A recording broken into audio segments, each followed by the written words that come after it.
और ये बहुत बड़े आनंद की बात है अबंडेंट लाइफ कलीसिया में प्रचार करना। और आज 10 साल हो रहे हैं इस कलीसिया में आकर के मुझे वचन बांटते हुए। और एक और बात जिसे मैंने हमेशा बिब्लिकल सब्जेक्ट में हर बार प्रचार किया है वह यह है, पर इस बार मुझे लगा कि मैं आपसे कुछ ऐसी बातों को बांटूं जिसे परमेश्वर ने मुझे सिखाया है। और उन बीते वर्षों में जब मैं विश्वासी रहा हूं, और यह वर्ष मेरे लिए बहुत ही विशेष वर्ष रहा है 2 कारणों से। परमेश्वर मेरे प्रति बहुत ही भला रहा है और मैंने अपने जीवन के 70 वर्ष पूरे किए पिछले सप्ताह में।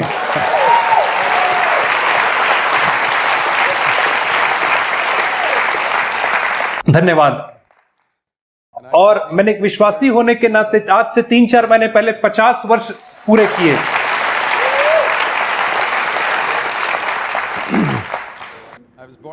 जब मैं 20 वर्ष का था तब मेरा नया जन्म हुआ था। और जो बात मैं आपसे कहना चाह रहा हूं इन 4 सत्रों में वह यह है, इस सप्ताह के अंत में यह 16 बातें जिन्हें परमेश्वर ने मुझे सिखाया है इन 50 वर्षों में एक विश्वासी होने के नाते। और एक सत्र में आपको 4 बातें सिखाऊंगा। सबसे महत्वपूर्ण सत्य है जिसने मेरे पूरे जीवन को परिवर्तित कर दिया कई वर्ष पहले, वह यह था जिसे मैंने यूहन्ना 17:23 वचन में पढ़ा कि परमेश्वर प्रेम करता है यीशु मसीह के शिष्यों से, उतना ही प्रेम करता है जितना उसने यीशु मसीह से प्रेम किया। यूहन्ना 17 अध्याय उसके 23 वचन में उसके अंतिम भाग में हम पढ़ते हैं कि यीशु मसीह ने प्रार्थना की कि संसार जाने कि पिता हमसे प्रेम करता है। यदि आप यीशु मसीह के चेले हैं तो आपसे वैसा ही प्रेम करता है जैसा वो यीशु से प्रेम करता है। बाइबल में अनेक वचन है जो हमें यह सिखाते हैं कि परमेश्वर हमसे प्रेम करता है। जहां तक मैं जानता हूं यह एकमात्र वचन है जो हमें सिखाता है कि परमेश्वर हमसे किस मात्रा में प्रेम करता है। और यह बहुत ही अवर्णनीय सत्य है कि इस बात को विश्वास करना कि परमेश्वर हमसे प्यार करता है बहुत आसान है। इसे तो मैंने अपने सारे जीवन भर विश्वास किया था, परंतु जब मुझे यह वचन पता चला कि उस प्रेम का जो परिमाण है वो इतना है कि जितना उसने यीशु से प्रेम किया उतना ही वो मुझसे प्रेम करता है, तो यह तो एक ऐसा सत्य था जिसके ऊपर मेरे विश्वास नहीं कर पा रहा था। और इसलिए मैं इस सत्य के विषय में बात करने से कभी नहीं रखता हूं, क्योंकि मैं मानता हूं कि यह सबसे महत्वपूर्ण सत्य है मसीहियों के लिए और उन्हें जानना अनिवार्य है, क्योंकि मसीहियों के जीवन में आज इतनी असुरक्षा है।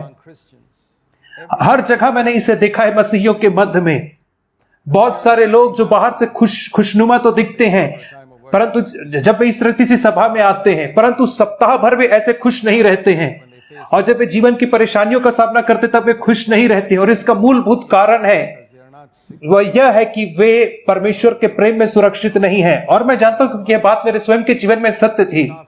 मेरा नया जन्म होने के बाद और बपतिस्मा लेने के बाद मैं इतना पराजित था, डिप्रेस्ड था, बड़े खराब मूड में रहता था, निराशा में रहता था।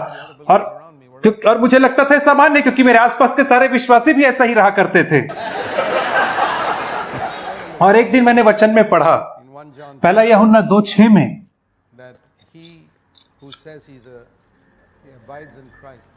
कि वह जो कहता है कि मैं मसीह में बना रहता हूं उसको वैसा ही चलना है जैसे यीशु मसीह चलता था। जैसे लिबी बाइबल कहती है, जो हर व्यक्ति जो कहता है कि मैं क्रिश्चियन हूं या मसीही हूं उसको वैसा ही जीवन जीना है जैसे यीशु मसीह जीवन जी पाया।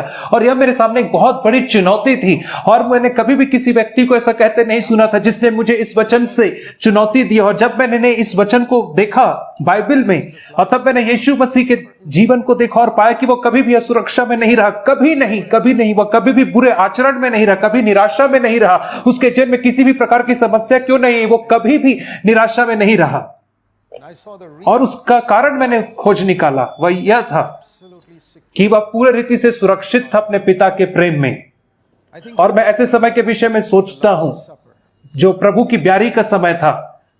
उसे पता था कि कुछ क्षण के बाद वह गत्समनी के बाग में जाएगा और वहां पे हर एक उसके चेलों से छोड़ करके भाग जाएंगे, उसे यह भी पता था। और देखो वो क्या कहता है यूहन्ना 16 अध्याय उसके 32 वचन में। वो अपने 11 शिष्यों को देख करके कहता है, एक चेला तो पहले ही बाहर चला गया था उसे पकड़वाने के लिए, जो 11 बचे थे उनसे वो कहता है यूहन्ना 16 के 32 में, देखो वह घड़ी आती वरन आ पहुंची है कि तुम सब तितर बितर होकर अपना अपना मार्ग लोगे और तुम मुझे अकेला छोड़ दोगे। तुम मुझे छोड़ करके भाग जाओगे। जब समस्या मेरे ऊपर आएगी तुम छोड़ करके भाग जाओगे, परंतु मैं अकेला नहीं हूं क्योंकि मेरा पिता मेरे साथ है। और आप देख सकते हैं उसकी सुरक्षा जो उसके पास थी, इससे कोई फर्क नहीं पड़ता थी, हर व्यक्ति उसे छोड़ करके चला जाए, वो कहता मैं अकेला नहीं हूं।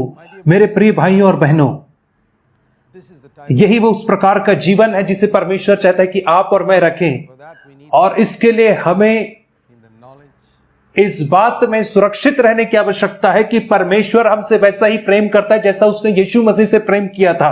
यह जो सुरक्षा है, यह सच्ची नींव है मसीही जीवन की। और किसी भी बात की संसार में आपकी कमी क्यों न रही हो, मां बाप से प्रेम की कमी है, दूसरों से प्रेम की क्यों न रही हो, पर इन सारे चीजों के प्रश्नों का उत्तर आपको मिलता है परमेश्वर के सिद्ध प्रेम में जो आपके लिए है। और इसका अर्थ है, जिसे मैंने अपने जीवन में पाया है, वह यह है, और मैं कहना चाहता हूं जो बात मैंने इनसे सीखी वह यह है, यदि वो मुझसे वैसा ही प्रेम करते जिसने यीशु से प्रेम किया, तो वो मेरे लिए वैसे ही चिंता करेगा हर एक परिस्थिति में। जब मैं यीशु मसीह के जीवन का अध्ययन किया अनेक परिस्थितियों में, तो मैंने देखा कि कैसे पिता ने उसकी चिंता और परवाह की जब वो असहाय परिस्थिति में था। जब यीशु मसीह छोटा बच्चा था, जब हेरोदेस राजा उसे मारना चाह रहा था, तो पिता ने उसका ख्याल रखा। पिता उसे वहां से बाहर लेकर के चला गया, दूर लेकर के चला गया, ताकि हेरोदेस उसे ना मार पाए। और मैं विश्वास करता हूं परमेश्वर मेरे लिए भी ऐसा करेगा। हम देखते हैं कि एक विशेष समय था, ऐसा नहीं कि हम कभी नहीं मरेंगे, परंतु एक विशेष समय था जब यीशु मसीह को मरना था, और परमेश्वर ने इस बात का निश्चय किया कि कोई उसे छू ना पाए उस समय के आते तक। और कितनी सुरक्षा को हमारे जीवन में लेकर के आते हैं। यदि उस समय नासरत में स्वाइन फ्लू भी रहता तो भी यीशु मसीह को छू नहीं पाता। यह असंभव था, यह असंभव था कि यह बीमारी से या शत्रु से मारा जाता, क्योंकि उसका समय निर्धारित था, एक योजना थी उसके लिए जिसे पिता ने यीशु मसीह के लिए बनाया था। परमेश्वर ने यीशु को एक विशेष योजना को पूरी करने के लिए भेजा था। यदि आप मत्ती के सुसमाचार को पढ़ें तो आप इन वचनों को अनेक बार पाएंगे, ताकि वचन पूरा हो सके, ताकि शास्त्र पूरा हो सके। वो नासरी कहलाएगा ताकि यह वचन पूरा हो सके। वो मिस्र में गया ताकि यह वचन पूरा हो सके। और जब वो क्रूस के ऊपर लटका हुआ था तो बहुत अनेक वचन पूरे हुए। और यीशु मसीह का जीवन उसके जन्म से लेकर के उसके मृत्यु तक अनेक प्रकार के वचनों को पूरा करता रहा। आपको पता है मेरे लिए क्या है? मैं इस बात के ऊपर विश्वास करूं, यदि पिता परमेश्वर मुझसे वैसा ही प्रेम कर जैसे उसने यीशु से प्रेम किया, तो मेरे जीवन की हर एक चीजें पहले ही से योजना बना करके रखी गई हैं। यदि मैं इन चीजों के ऊपर विश्वास नहीं करूंगा तो मैं असुरक्षा में रहूंगा, परंतु यदि मैं इनके ऊपर विश्वास करूंगा तो यही कारण है कि यीशु मसीह कभी भयभीत नहीं। उसने कहा कि मेरा समय नहीं आया, मेरी घड़ी अभी नहीं है। आप सुसमाचार में अनेक जगहों पे पढ़ सकते कि वे उसे इसलिए पकड़ नहीं पाए क्योंकि उसका समय नहीं आया था। और उनके पास मिलिट्री फोर्सेस थे, परंतु वे यीशु मसीह को अरेस्ट नहीं कर पाए क्योंकि उसकी घड़ी नहीं आई थी। ये कितनी अद्भुत बात है। परमेश्वर की जो चिंता थी उसके जीवन के लिए, वो उसके जीवन के हर एक छोटे छोटे चीजों में दिखाई दी। जब हम पढ़ते हैं कि लोग उससे क्रोधित हो गए जब वो प्रचार कर रहा था, उसे पहाड़ी से फेंकने के लिए नीचे ले गए, परंतु वैसा ना कर पाए। और वहां पे लिखा है क्योंकि वो वहां से चुपचाप निकल गया, और ऐसा इसलिए क्योंकि किसी घड़ी नहीं आई थी। यदि हम विश्वास करें कि परमेश्वर हमसे वैसा ही प्रेम करता है जैसे वो यीशु से प्रेम किया, तो हमारे पास भी यही सुरक्षा होगा। चाहे लोग हमें पर आक्रमण करें या बीमारी आक्रमण करे या कोई भी चीज को ना आक्रमण करे, यही वह बात है जो मेरे जीवन में एक मजबूत नींव को बनाती है। यदि हमारे जीवन में यह नींव नहीं रहेगी तो जो हमारा जो जीवन रहेगा वो हमेशा अस्थिर रहेगा। यदि आप मुझसे पूछे कि इस वचन में सबसे बड़ा सत्य कौन सा है, बाइबल में सबसे बड़ा सत्य यह है, और वो सत्य है कि परमेश्वर हमसे वैसा ही प्रेम करते जैसे यीशु मसीह से प्रेम किया। और यह बहुत ही महत्वपूर्ण संदेश है जिसे यीशु मसीह हमें देने के लिए आया।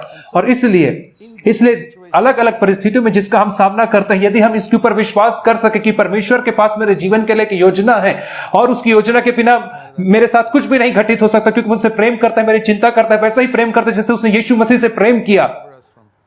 और ये बातें हमें प्रेम, भय से, निराशा से, चिंता से मुक्त कर देगी, इवन जलन से हमें मुक्त कर देगी। और हम देखते हैं कि हम अनेक बार उन लोगों से जलन और ईर्ष्या रखते हैं जिनके पास वो चीजें जो हमारे पास नहीं है। मैं इस बात के ऊपर विश्वास करूं कि परमेश्वर ने मुझसे वैसे ही प्रेम किया जैसे यीशु मसीह से प्रेम किया, तो मुझे हर एक चीजें देगा जिनकी आवश्यकता मुझे होती है।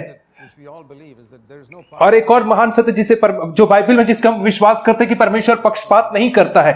और मैं मानता हूं कि आप सब इस वचन के ऊपर विश्वास करते हैं जो रोमियो की पत्री में पाया जाता है। और जब हम देखते हैं कि बाइबल इस रीति से सिखाती कि यीशु मसीह ना केवल हमारा उद्धार करता है और प्रभु है, परंतु जब हम उसे अपने उद्धारकर्ता के रूप में ग्रहण करते हैं तो वो हमारा बड़ा भाई बन जाता है। और यह तो अद्भुत सत्य है जिसे बहुत सारे मसीही लोग नहीं जानते हैं, परंतु रोमी 8 अध्याय में यह लिखा हुआ है। रोमी 8 अध्याय और 29 वचन में हम इसे पढ़ते हैं। and he predestined. क्योंकि परमेश्वर ने हमें पहले से जान लिया और पहले से ठहराया है। Paraphrase those. यदि मैं इसका भावानुवाद करूं To the image of his कि हम उसके पुत्र के स्वरूप में हो, कि वह अपने बहुत भाइयों में पहलौठा ठहरे, ताकि वह हम सबका बड़ा भाई ठहरे। वो ना केवल हमारा उद्धार करता है, वो ना केवल हमारा प्रभु है, परंतु वो हमारा बड़ा भाई भी है। Now this is not true of any और पुराने नियम में यह बात किसी और के लिए नहीं सत्य थी, परंतु यह बातें केवल उन्हीं के लिए सत्य होती जिन्होंने प्रभु के प्रभुत्व के अंदर, यीशु मसीह के प्रभुत्व के अंदर अपने जीवन को समर्पित कर दिया। यह प्रतिज्ञा उन सबके लिए खुली हुई है। और क्या होता है, यही तो पुनरुत्थान के दिन में हुआ। यीशु मसीह ने कहा, मरियम मगदलनी से कहा, जाके मेरे भाइयों से कह दे कि मैं अपने पिता और तुम्हारे पिता के पास ऊपर जाता हूं। the most wonderful. और नई वाचा का अद्भुत सत्य है यह कि हम यीशु मसीह के छोटे भाई बन जाते हैं। So when you call someone a और जब आप किसी को भाई और बहन करके संबोधित करते हैं तो आप उसे बहुत बड़े टाइटल से पुकार रहे हैं। आप उसे यीशु मसीह का छोटा भाई या छोटी बहन करके बुला रहे हैं। और प्रैक्टिकल टर्म में इसका क्या मतलब होता है? इसका अर्थ यह है कि जो काम परमेश्वर ने किया, यदि परमेश्वर के साथ कोई पक्षपात नहीं है, तो इसे ध्यान से सुने। यदि परमेश्वर के पास कोई पक्षपात नहीं है तो वो अपने सारे बच्चों को एक साथ एक जैसे देखता है, और जो काम उसने अपने सबसे बड़े बेटे के लिए किया वो अपने सारे बच्चों के लिए भी करेगा। इसी बात को तो मैं सीखता हूं। इसी बात ने तो मेरे संपूर्ण जीवन को परिवर्तित करके रख दिया। मेरे जीवन से हर एक असुरक्षा की भावना को निकाल दिया, भविष्य के भय को निकाल दिया, बीमारी के भय को निकाल दिया, चिंता के भय को निकाल दिया। और जो भी चीजें जो परमेश्वर के वचन को, योजना को मेरे जीवन में रोकती थी, उन सारी चीजों को दूर किया कि परमेश्वर उन सारी चीजों को जो उसने यीशु के लिए किया वो मेरे लिए भी करेंगे, यदि मैं भी इस शर्त को पूरा करता हूं तो। और यह तो सबसे पहला सत्य है जिसके ऊपर मैं आपको प्रोत्साहित करना चाहूंगा कि आप इसके ऊपर विश्वास करें।